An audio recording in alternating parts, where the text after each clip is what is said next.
जय गुरुदेव। एक भक्त किंतु बुद्धि का काम इंद्रियों तथा मन के माध्यम से जगत का ज्ञान प्राप्त करना तथा जगत के विषय में विचार कर निर्णय करना है। महर्षि, किंतु सामान्यतः बुद्धि जगत का यथार्थ ज्ञान कहाँ दे पाती है। उसका संचित ज्ञान भ्रमात्मक होता है, उसके निर्णय विनाशकारी होते हैं। फिर भी सामान्य मनुष्य बुद्धि से जगत का मायावी ज्ञान ही प्राप्त करते हैं। किंतु जैसा कि पहले कहा जा चुका है कि बुद्धि चैतन्य शक्ति की चित्त पर ज्ञानात्मक क्रिया है। शक्ति अंतर्मुखी होगी तो बुद्धि भी अंतर्मुखी होगी। शक्ति बहिर्मुखी होगी तो बुद्धि भी बहिर्मुखी होगी। बुद्धि का बहिर्मुखी प्रवाह संशयात्मक, अशुद्ध एवं विषयी होता है, जबकि अंतर्मुखी प्रवाह में निश्चयात्मिकता, शुद्धि एवं तात्विकता का विकास होने लगता है। विकास कहना ही अधिक उपयुक्त नहीं, क्योंकि निश्चयात्मिकता, शुद्धि एवं तात्विकता ज्ञानात्मक बुद्धि के स्वाभाविक लक्षण हैं। उन लक्षणों पर से संशय, अशुद्धि तथा विषयों का आवरण उतरने लगता है। योग मार्ग बुद्धि में की 7 भूमिकाओं के विषयी तथा संशय ग्रसित बुद्धि की गिनती नहीं की गई है। ये 7 भूमिकाएं चित्त के विषयों के प्रति उपराम हो जाने की पश्चात की अवस्था हैं। इसलिए यह कहना कि बुद्धि का कार्य केवल जगत के ज्ञान का संचय तथा बुद्धि के तथा विषयों के आधार पर निर्णय करना ही है, तर्कसंगत नहीं। मैं एक और बैठा महाराज श्री की बातें सुन रहा था, साथ साथ मेरा हृदय मंथन भी चल रहा था। संशय तो मेरे मन में भी अनेक उठते रहते थे। इसका स्पष्ट संकेत यही था कि अभी मेरी बुद्धि निश्चयात्मिक का नहीं हो पाई थी। तो फिर संशयात्मक बुद्धि पर आत्म प्रकाश आलोकित होने का प्रश्न ही नहीं था। सब लोग अपने अपने कमरे में जा चुके थे। मैंने भी प्रणाम किया तथा जाकर अपने बिस्तर पर लेट गया। दूसरे दिन गंगा जी पर बड़ी भीड़ थी। संभवतः कोई पर्व का दिन था। महाराज श्री स्नान करने के पश्चात रेत पर विराज रहे थे। सूखने के लिए कपड़े रेत पर फैला दिए गए थे। सभी भक्त महाराज श्री के आसपास बैठे थे। महाराज श्री, गंगा जी कितने गहरे तक अंतर में शीतलता प्रदान करती है, भावुक भक्त के हृदय को गुदगुदा देती है, भाव तथा प्रेम से अंतर को तरंगित कर देती है। भारत की अध्यात्म प्रधान संस्कृति गंगा के किनारे विकसित हुई। यदि गंगा जी को बीच से हटा लिया जाए तो यहाँ की संस्कृति कितनी नीरस होकर रह जाएगी। एक भक्त, महाराज जी, आप कई बार अंतरगंगा की बात करते हैं। यह अंतरगंगा क्या है? महाराज श्री, अंतर्विधि ही अंतरगंगा है। अंतर्मुखी प्रवाहित अंतर शक्ति का जल ही इसकी निर्मल तथा शीतल धारा है।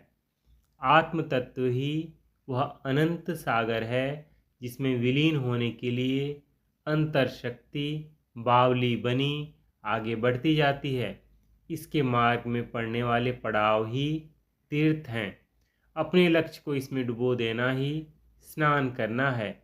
साधन करना ही इसकी आरती है। गंगा जी आकाश से पृथ्वी पर उतरती है, अर्थात मूलाधार जो कि पृथ्वी तत्व है पर इसका जागरण एवं प्रकटीकरण होता है।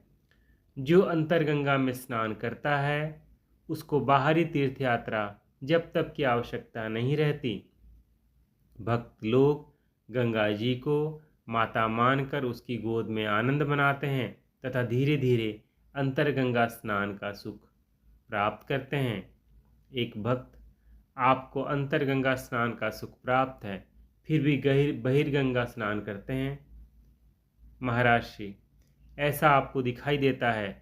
मुझे अंतर में तथा बाहर भी सर्वत्र गंगा जी ही प्रवाहित अनुभव होती है।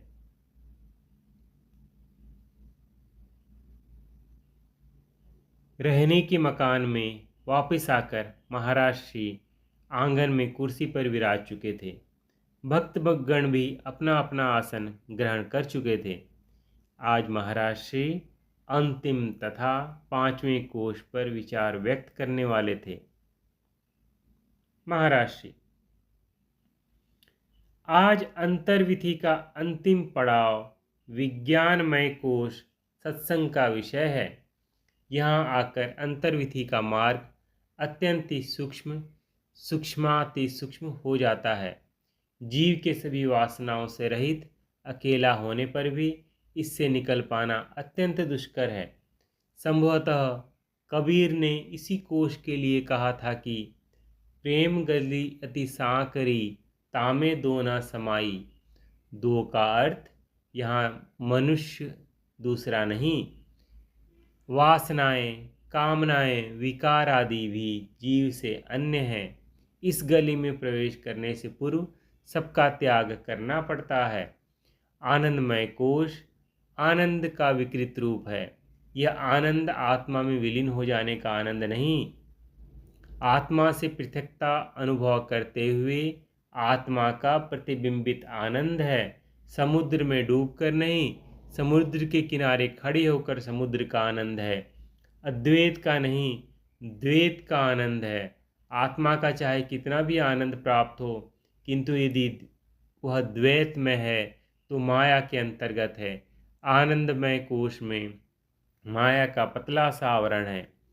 वह केवल बीज रूप ही है, किंतु माया का यही छोटा सा बीज विज्ञानमय कोष, मनोमय कोष, प्राणमय कोष तथा अन्नमय कोष के संस्कारों, वासनाओं, विकारों तथा आवरणों का कारण बन जाता है।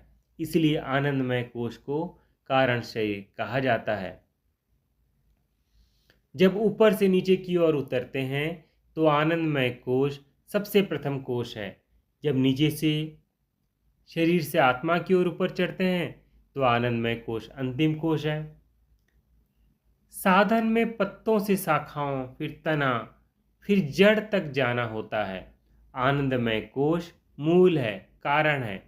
पत्ते, शाखाएं तथा तना जगत और शरीर है, जिन्हें समेटने हेतु साधक को उत्तरोत्तर क्रम से स्थूल को सूक्ष्म में विलीन करते जाने की प्रक्रिया अपनानी होती है। शक्ति जागृति के पश्चात जीव साधक नहीं रह जाता, शक्ति साधक हो जाती है। इस क्रम को अपनाते हुए शक्ति प्रायः अन्नमय कोष से ही क्रियाशीलता आरंभ करती है एवं उत्तरोत्तर सूक्ष्म से सूक्ष्मतर स्तरों पर चढ़ती हुई आगे बढ़ती है। यह कितनी विचित्र बात है कि माया तथा आनंद दो विरोधी गुण एक ही साथ एक ही घर में आलिंगन किए पड़े हैं। दो विरोधी एक ही पंगत में बैठकर एक साथ प्रतिभोज कर रहे हैं। आप लोगों ने देखा होगा कि कई बार धूप एवं वर्षा एक साथ एक ही समय में होते हैं। आनंद की आत्मा से पृथक यह उच्चतम अवस्था है, जबकि माया केवल बीज रूप है। आगे चलकर आनंद का अनुभव कम होता जाता है तथा माया का प्रभाव बढ़ता जाता है। आत्मिक आनंद के स्थान पर विषयों का, दृश्यों का, जीव के भौतिक सुखों का आनंद में समावेश होता जाता है। आनंदमय कोष आने वाले तूफान की पूर्व सूचना के समान है। द्वैत का बीज यहीं से अंकुरित होकर भविष्य में जगत रूपी महान मायावी वृक्ष का रूप ग्रहण करता है। जय गुरुदेव।